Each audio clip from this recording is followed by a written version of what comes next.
negatif ya. Jadi kesulitan yang dirasakan oleh guru sebagai seorang guru itu harus selalu welcome, untuk terbuka untuk mengikuti perubahan. Jadi apapun kurikulum yang berubah, kita harus dapat beradaptasi dengan perubahan yang ada. Karena sejatinya setiap perubahan kurikulum itu ada intinya untuk meningkatkan kualitas mutu pendidikan Indonesia. Ibunya, Ibu Leli. Dan alhamdulillah ibu ya sikapnya positif gitu terhadap kurikulum. Upami ibu kumaha ibu? Ya sama ya, saya juga mengikuti aja tentang kurikulum ini, mengikuti kebijakan dari pemerintah. Kita mah cuma mempelajari aja, memperdalam apa itu kurikulum yang sekarang, mempelajarinya dan melaksanakan dan mempraktekkannya.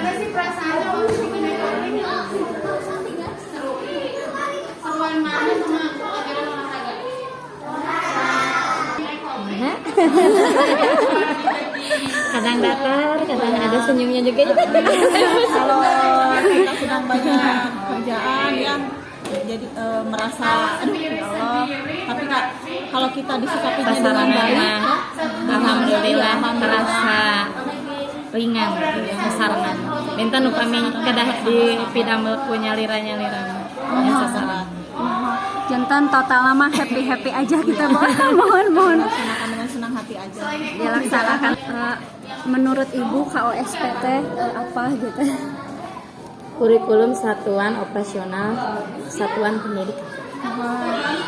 Isinya gimana itu Bu? Ya, salah satu berisi tentang intinya visi misi yang akan direncanakan dan dilaksanakan di sekolah pada saat tiap tahun ajaran, dan itu disusun berdasarkan hasil dari musyawarah guru-guru dengan kepala sekolah. Ya, dibuat tim untuk membuat KOSP. Jadi kurikulum sekolah yang disesuaikan dengan karakteristik siswa. Pada dasarnya kurikulum yang sudah ada dari pemerintah, cuma kita menyesuaikan dengan karakteristik sekolah yang siswa.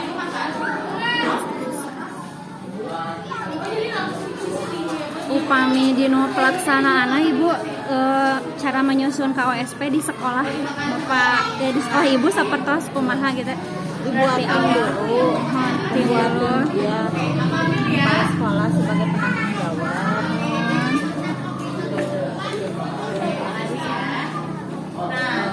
Atas dirancang terlebih dahulu kepala sekolah, lalu kepala sekolah ya disampaikan kepada guru-guru apakah ya diminta persetujuannya kalau kira-kira dari rancangan kepala sekolah terhadap rancangan KOSP-nya ada yang kurang disetujui oleh guru-guru, maka diadakan revisi, itu direvisi lagi, karena yang jauh lebih memahami karakteristik siswa di sekolah adalah guru sebagai aktor dalam pelaksanaan pendidikan. Upami selain guru sarang sekolah ada yang terlibat lagi? Untuk di sekolah kami kebetulan belum melibatkan pihak orang tua siswa. Kalau untuk komite mas sudah, makanya untuk orang tua belum diajak untuk menyusun KOSP. Upami ibu yang ibu ketahui mengenai ATP, alur tujuan pembelajaran itu seperti apa? Ibu hapunten pisannya ya abi meni naros.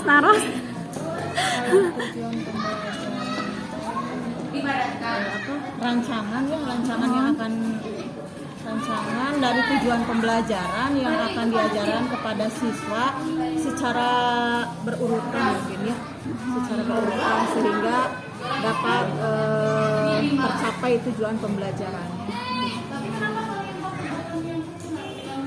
Upami sahur ibunya sikap ibu terhadap ATP kumaha, apakah tosae atau napi perlu perubahan lagi gitu atau napi kumaha?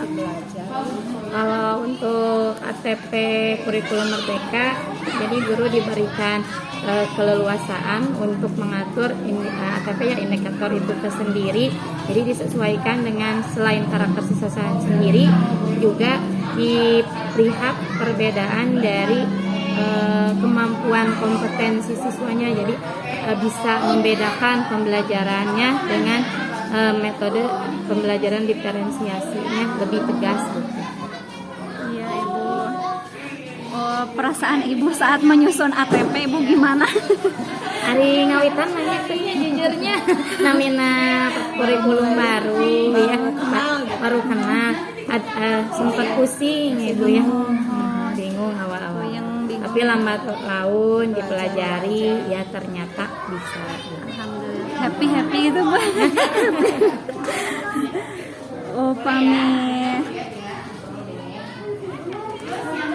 Upami langkah-langkah menyusun ATP yang Ibu lakukan seperti apa gitu tahap-tahapnya?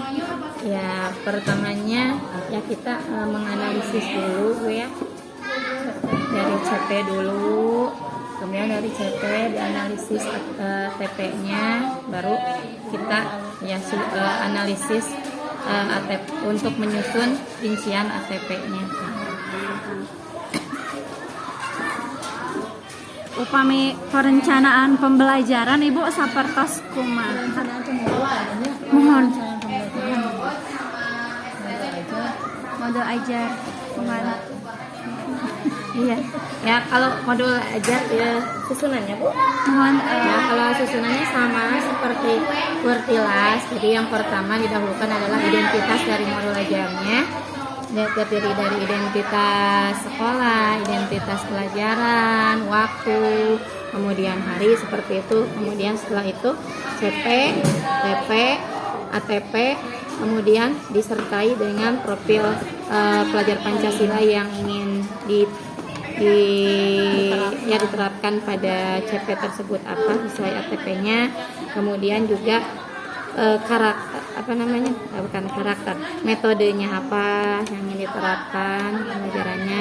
Kemudian setelah itu menyusun kegiatan inti pembelajaran mulai dari kegiatan pembuka, inti, penutup. Kemudian setelah itu diberikan juga rubrik asesmen, rubriknya disertakan nanti di akhir. Dan jangan lupa referensi dari mana sumber yang kita dapatkan untuk bahan ajarnya. Dan jangan lupa setelah refleksi ada titik mangsa dan tanda tangan dari wali kelas dan kepala sekolah. Kalau untuk rubrik di akhir LKPD-nya disertakan. Sahur Ibu repot nggak sih bikin modul ajar gitu, merasa terbebani atau kumaha gitu perasaannya? Hari salah sama kalau modul ajar itu sama aja kayak refleks kemarin, hanya mungkin di sini tingkat cara pemberian kalau dilihat dari buku pengantar Kurtilas, terutama saya sikapi matematika yang volume 1, volume 2 Bu ya, itu anak tuh terlalu lama diajak berputar-putar sampai kepada tujuan gitu ya. Jadi kadang saya lebih suka mengambil cara pencarian pengetahuan kepada anak itu tidak terlalu lama, tapi tetap anak diajak untuk mengeksplorasi terlebih dahulu pemahaman awalnya, sehingga sampai anak dapat mendapatkan pengetahuan yang bermakna, sehingga dia akan teringat lebih kuat dalam memorinya bagaimana saya bisa mengetahui tentang rumus ini, tentang rumus itu, pengetahuan di pelajaran ini seperti itu. Upami mengenai asesmen Ibu boleh cerita-cerita sedikit? Ya untuk asesmen juga hanya ini aja perbedaan nama saja teh ya. Intinya mah cuma binten namina hunkul. Hanya kalau dulu sebenarnya dari dulu juga ada, cuman tidak terlalu ditekankan harus gitu ya. Nah, mungkin yang palingnya di sini kalau di kurikulum mereka ya ada asesmen diagnostik, itunya harus ada laporannya itu. Kalau dulu kan hanya sebagai pelaksanaan saja, tidak harus ada laporan secara tertulis. Kalau Kurtilas, kalau sekarang kan harus ada laporan tertulisnya gitu. Dan dibagi jadi 2 jenis. Kalau dulu hanya sekilas saja, tapi kita juga waktu Kurtilas melakukan, hanya tidak tertulis seperti sekarang. Jadi apakah sekarang lebih berat nggak Bu tugas Bu itu? Oh iya, Lebih berat. betul. Iya ibu. Administrasi. Namanya merdeka, tapi sejatinya belum merdeka. Lebih banyak beban. Iya ibu. Kami dina pembagian lapor ibu, caranya seperti apa di sekolah ya yang dilakukan ibu saat pembagian lapor ke orang tua? Untuk pembagian rapot, orang tua siswa diundang untuk memberikan informasi terkait poin-poin dari hasil belajar putra putrinya, sebab terutama yang baru diberikan pembelajaran kurikulum merdeka. Jadi sebelumnya khususnya kelas 1, jadi diberikan pertemuan orang tua siswa kelas 1 untuk memperkenalkan apa sih kurikulum merdeka, apa saja yang ada di dalamnya.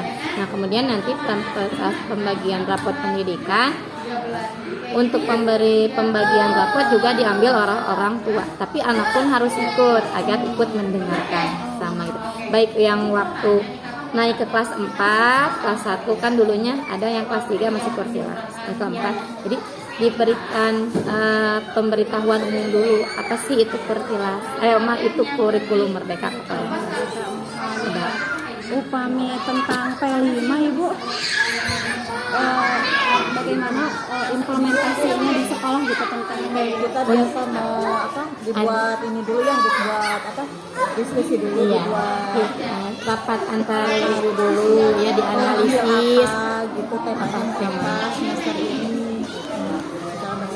Bersama-sama disamakan semua kelas kegiatannya.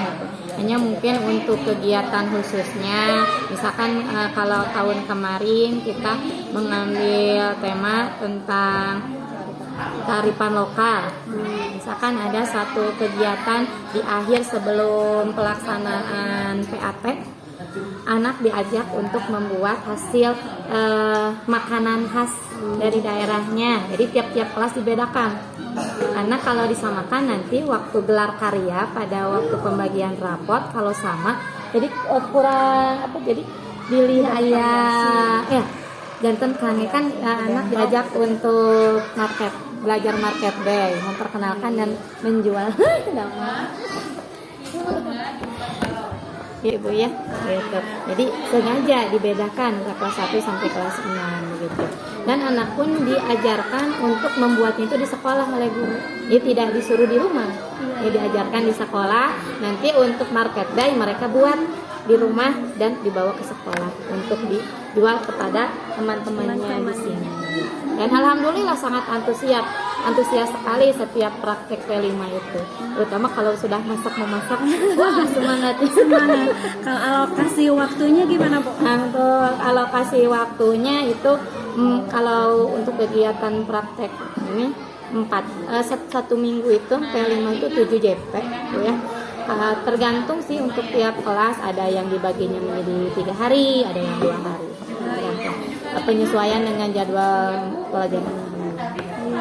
Tapi Bu, setelah melakukan rangkaian P5, apakah anak mampu si dimensi profil pelajar Pancasila itu tercapai atau tidak? Ada berkembang Ibu ya, tapi tidak ya kayak memang tidak semuanya sudah berkembang, tapi hampir semuanya muncul dimensi profil pelajar Pancasilanya mengalami perubahan yang tadi misalkan dari segi toleransinya, dari segi kerjasamanya itu muncul, dari kreativitasnya, terutama dalam kreativitas ini sangat menonjol sekali. Alhamdulillah ya. Cinten, berarti P5 ini bagus juga kita diterapkan ke depan gitu ya. Dari Ibu. Oh iya, penerapan Ibu, boleh cerita Ibu tentang pembelajaran yang berpusat pada peserta didik Ibu? Saya kalau untuk jadi dalam hal ini guru hanya bertindak sebagai fasilitator saja. Jadi di sini anak yang lebih dominan untuk belajar mencari tahu ilmunya. Bisa dengan menerapkan guru beberapa metode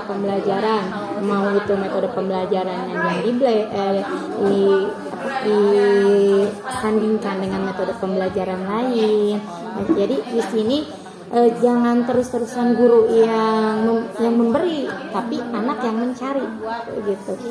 Jadi, anak dilatih untuk lebih aktif belajar dan kritis mencari hal yang belum dia tahu dan hal yang belum dia mengerti. Tapi itu efektif Bu untuk usia SD gitu, anak udah bisa. Iya, bisa Bu, efektif. Hanya memang belum semuanya bisa mandiri gitu Bu ya, masih perlu dibimbing terus-terusan. Jadi meskipun di sini guru hanya sebagai fasilitator, tapi tetap guru tidak boleh tidak dituntut untuk banyak bergerak.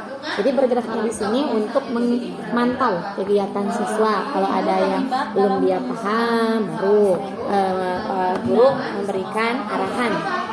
Itu jangan banyak diam, gurunya hanya masih Pak tugas ini. Guru itu tidak duduk, tapi dia terus berkeliling gitu.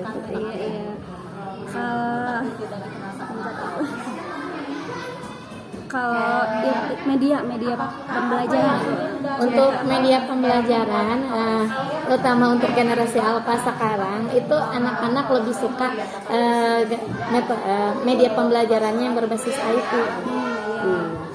Tapi setiap hari anak, kalau saya pribadi tidak lepas memakai IT ya. Berhubung di sini kalau untuk aplikasi yang menggunakan HP Android itu jarang loh ya, karena mayoritas pekerjaan anak orang tua di sini kebanyakan itu guru, jadi banyak yang tidak mempunyai HP sendiri. Jadi saya selalu menampilkan saja lewat Infocus untuk berbasis IT-nya. Tapi kalau Infocus tiap kelas ada? Hampir tiap hari. Untuk Infocus kebetulan di sini ada 4, jadi enten sekali ewang ke depan. Jadwal di kelas ini jam sekian. Hampir setiap hari tiap kelas pakai Infocus. Hanya Infocusnya memang tidak diterapkan langsung gitu, jangan dicatat, disimpan di sekolah. Antusias, jadi anak juga kalau saya biasa untuk menyalakan, mematikan, merapikan, silakan anak-anak saja. Justru suka mohon parebut ibu, yang kuabi. Jadi anak diajak untuk mempergunakan langsung media pembelajaran IT-nya. Anak diajak untuk coba cari jawabannya, ketik yuk sini laptop ibu, dia cari, dia ketik jawabannya. Alhamdulillah Bu ya. Ibu, kalau kegiatan belajar dan asesmen ya Bu ya, apakah sesuai dengan TP yang mengacu ke KWSP? Iya, disesuaikan Gitu ya. Diimplementasinya ya, gitu ya. Diimplementasinya disesuaikan. Kalau komunitas belajar Ibu boleh cerita Bu? Untuk Kombel, kami di sini alhamdulillah untuk Kombelnya dilakukan setiap seminggu sekali, jadwalnya hari Kamis. Nama Kombelnya Tersak. Ya. Jantan kangge perencanaan agenda P5 juga dilakukan dalam kegiatan Kombel. Di Kombel itu Bu, waktunya berapa menit, berapa jam? Dilakukan sesudah pelaksanaan pembelajaran pada siswa selesai, sudah pulang sekolah. Jantan murang kali upami kelas bawah mah kelas 1 kan sampai tabu 11. Sebenarnya kami di sini full ya jadwalnya. Jadi kurang lebih tabu 2 mawitan Kombel. Dugi Kak tabu. Dugi karengse, kadang dugi asal, kadang langsung ke asal. Gitu. Apa aja Bu yang dibahas di Kombel Bu? Macam-macam Bu, mau tentang metode pembelajaran, ataupun tentang pembuatan modul ajar ya, terutama untuk yang baru, guru yang baru menerapkan. Jadi saling sharing pengalaman ya, bagaimana nyusun modul ajar yang tepat seperti itu. Kemudian merencanakan tentang kegiatan IHT juga, baik IHT di sini untuk diberikan nantinya ke guru, ada yang untuk guru, orang tua, dan untuk siswa. Nah, kebetulan untuk tahun ajaran sekarang, insya Allah kami akan melaksanakan IHT untuk sebagai bahan refleksi peningkatan hasil raport mutu pendidikan kemarin, yakni tentang meningkatkan kualitas mutu pembelajaran untuk mengadakan IHT peningkatan kemampuan numerasi ya di sekolah gitu. Dimana untuk pematerinya diambil dari luar, rencananya dari guru lain Bu ya, yang tapi sebenarnya ini belum pasti pematerinya siapa orangnya, jadi masih jadi dikhususkan untuk guru yang sudah S2 dengan latar basic pendidikannya matematika S2 pendidikan, masih mencari yang tepatnya yang betul-betul paham tentang pemberian materi AMBK numerasi kepada anak. Kalau refleksi itu suka dilakukan nggak, budaya refleksi? Ya, kalau dilakukan Bu, tiap hari juga setelah mengajar ya, setiap semua guru melakukan refleksi apakah pembelajaran tadi yang diberikan kepada anak bisa memiliki kesan atau tidak. Selalu ditanya pada anak-anak bagaimana kesannya kalian setelah belajar pelajaran tadi, paham tidak, senang tidak, gitu, seperti itu bagian refleksi dasar setelah pembelajaran. Kemudian untuk si gurunya sendiri di kantor suka berbagi cerita dengan guru yang lain. Sama refleksi juga ya Ibu. Kalau kolaborasi Ibu dengan siapa aja yang udah dilakukan? Kolaborasi dalam mengajarnya? Ya dalam pembelajaran. Kan tadi kalau KWSP mah belum melibatkan dari luar, masih dari dalam. Kalau untuk kolaborasinya, untuk waktu IHT pertama itu kami mengadakan IHT tentang ibu lurah IHT nanti yang waktu itu ibu lurah. Judulnya inklusif. Oh iya, tentang pendidikan inklusif. Kebetulan apa materinya tersebut kepala sekolah di sekolah SLB di Kuning. Iya, gitu. Nah, hanya baru pada guru saja. Kemudian untuk yang kedua, ke siswanya mau belum. Terus IHT yang kedua itu masih ranah psikologi tentang bullying.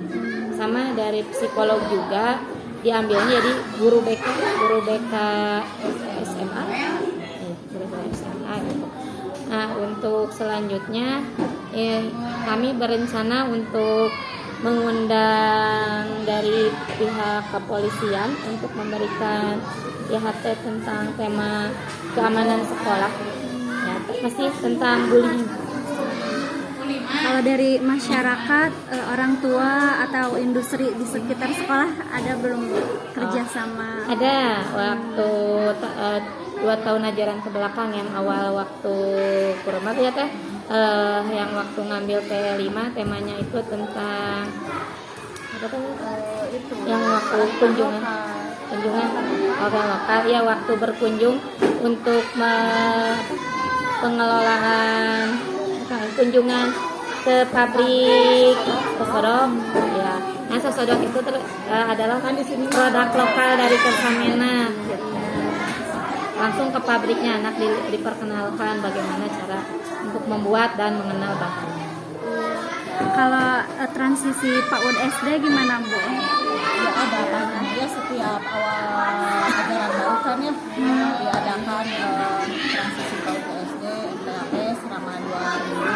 Anak-anak dikenakan dulu, diajak dulu beradaptasi dengan lingkungan di SD ya, karena dia berasal dari TK kan belum bisa langsung beradaptasi.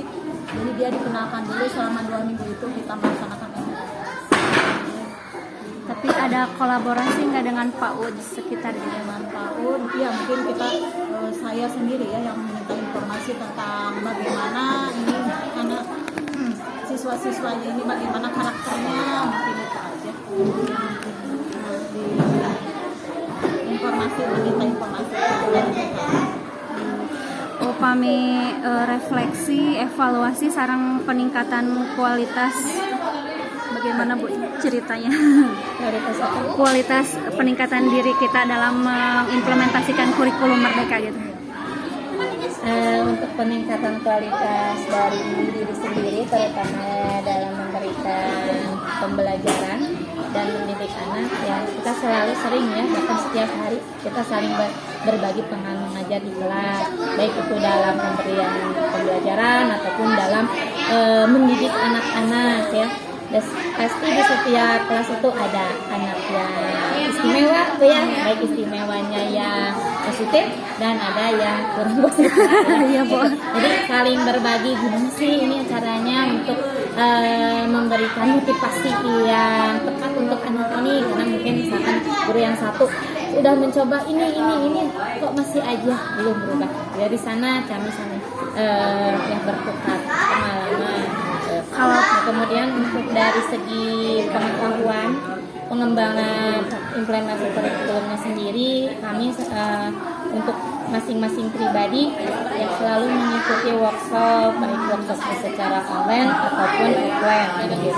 Kemudian juga selalu mencari pengetahuan dari dunia luar yang nyata juga, tidak hanya secara pembelajaran formal saja, tapi dari pengalaman dari beberapa guru antar sekolah juga kami selalu sharing. Kalau PMM gimana, Bu? Untuk PMM ya selalu dikaji, Bu ya. Kami setelah mempelajari tiap topik selalu diterapkan hal tersebut, baik kepada anak, kepada antar siswa, dengan atasan, dan untuk aksi nyatanya dibuat dan direfleksikan juga hasilnya seperti itu. Untuk juga dijadikan sebagai unggahan RHK. Iya. Kalau PBD ini, Bu, rapor pendidikan, apa Ibu terlibat juga dalam Oh iya, untuk PBD semuanya terlibat. Hanya untuk proses laporan, upload data itu lebih untuk laporannya oleh operator sekolah, melaporannya. Untuk kebetulan untuk hasil PBD dari raport mutu pendidikan tahun ajaran kemarin, alhamdulillah semua aspek dari sekolah kami sudah meningkat. Nah, hanya kebetulan ada satu yang menurun, tapi hanya sedikit, Bu.